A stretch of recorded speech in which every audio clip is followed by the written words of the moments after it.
Alhamdulillahi Rabbil Alamin, wa salatu wa salamu ala nabiyyina Muhammad wa ala alihi wa sahbihi ajma'in. Chers frères, chères sœurs, assalamu alaikum wa rahmatullahi wa barakatuh. Donc nous débutons aujourd'hui la traduction audio d'une des explications écrites et rédigées par le Cheikh Saleh Al-Fawzan hafidahullah de l'ouvrage Kitab al-Tawhid, le livre de l'unicité de l'imam Muhammad ibn Abdel Wahhab rahimahullahu ta'ala. Pourquoi je dis l'une des explications? Parce que ce n'est pas la seule, et en l'occurrence ici, il s'agit de l'explication concise et abrégée. Concise et abrégée. Parce qu'il faut savoir que Cheikh Saleh Al-Fawzan a plusieurs explications de Kitab al-Tawhid et qui sont éditées. Et ici, il s'agit de Al-Mulakhas fi Sharh Kitab al-Tawhid. Donc l'abrégé, le résumé, le précis de l'explication du livre de l'unicité. Il a par ailleurs une autre explication qui s'appelle I'anat al-Mustafid Sharh Kitab al-Tawhid, qui elle est beaucoup plus volumineuse. Mais comme il le dit ici en préambule, il a rédigé cette explication pour les débutants. Pour les débutants. Taïb. Donc aujourd'hui, on va voir tout d'abord, en guise d'introduction et en guise de présentation, une biographie succincte, très succincte, de l'auteur qui est le Cheikh Muhammad ibn Abdel Wahhab rahimahullahu ta'ala. Et donc, le Cheikh Saleh Al-Fawzan hafidahullah nous dit à son sujet Nubdhatun mujazatun an hayatin muallif, exposé concis de la vie de l'auteur. Nasabuhu, sa généalogie. Huwa Shaykh Muhammad ibn Abdel Wahhab ibn Sulaiman ibn Ali min Ali mushrifin min qabilati Bani Tamim al-mashhura wa imam ad-da'wati as-salafiyyati fi Najd wa ghayriha. Concernant sa généalogie, il est le Cheikh Muhammad ibn Abdel Wahhab ibn Sulaiman ibn Ali de la famille al-Mushrif de la célèbre tribu des Bani Tamim, l'imam de la prédication salafi au Najd et autres.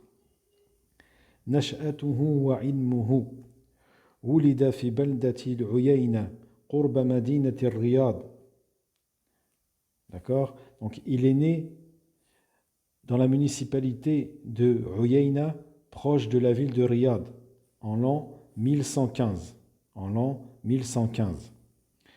وحفظ القرآن الكريم هو وصغير وتتلمذ على والده قاضي العيين في وقته وعلى غيره من مشاهير علماء النجد والمدينة والأحساء والبصرة فأدرك علما غزيرا أهله للقيام بدعوته المباركة في وقت انتشرت فيه البدع والخرافات والتبرك بالقبور والأشجار والأحجار. Donc, qu'est-ce qu'il nous dit ensuite, le Cheikh Saleh Al-Fawzan, à propos de l'imam Muhammad ibn Abdel Wahhab, rahimahullah? Il mémorisa le Coran alors qu'il n'était pas encore pubère. Il fut l'élève de son père, qui était le juge de Uyayna en son temps, ainsi qu'auprès d'autres savants célèbres du Najd, de la région d'Al-Ahsa et de Basra. Il acquit une science conséquente, laquelle le rendit apte à s'élancer dans une prédication bénie, à une époque où les innovateurs et affabulations étaient répandus, ainsi que le fait de rechercher la bénédiction auprès des tombes, des arbres et des pierres. Il nous dit ensuite فقام رحمه الله بالدعوة إلى تصحيح العقيدة وإخلاص العبادة لله وحده وألف عدة كتب من أشهرها هذا الكتاب كتاب التوحيد فقد لقي قبولا عظيما لدى العلماء والمتعلمين واعتنوا به دراسة وشرحا فهو كتاب بديع الوضع العظيم الفائدة نفع الله به خلقا كثيرا وقد بقي شيخ طيلة حياته معلما وداعيا إلى الله تعالى آمرا بالمعروف وناهيا عن المنكر إلى أن توفي في ذرعية قرب مدينة الرياض. Qu'est-ce qu'il nous dit ensuite à son sujet? Il entreprit une prédication dont l'objectif fut de corriger la croyance authentique et afin que l'adoration soit vouée à Allah seul. Il composa nombre d'ouvrages, le plus célèbre d'entre eux étant ce livre, le livre de l'unicité, qui rencontra un assentiment sans pareil chez les savants et les étudiants. Ils portèrent une attention toute particulière à son étude et son explication. C'est un ouvrage magnifiquement agencé, d'un immense bénéfice dont Allah a fait profiter un très grand nombre de gens. Le cheikh dédia sa vie à l'enseignement et l'appel à Allah Ta'ala, ordonnant le bien, réprouvant le mal, et ce jusqu'à ce qu'Allah reprit son âme à Dir'iyya, une ville à proximité de Riyad, en l'an 1206.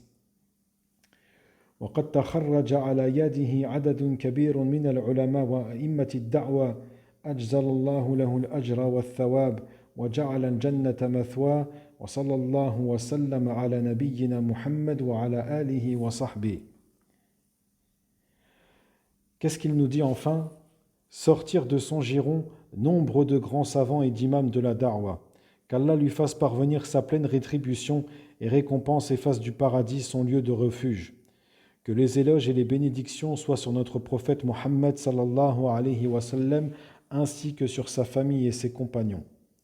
Et c'est ici que s'achève, insha'Allah ta'ala, notre introduction. Donc, comme je vous l'ai dit au départ, on va procéder à la traduction de cet ouvrage sous forme d'audio assez concis, qui dureront entre 5 et 10 minutes, insha'Allah. Pas que ce soit trop long et pour que ce soit plus facile à assimiler bi'idnillahi ta'ala. Subhanakallahumma wa bihamdik ashhadu an la ilaha illa ant astaghfiruka wa atubu ilayk wassalamu alaikum wa rahmatullahi wa barakatuh.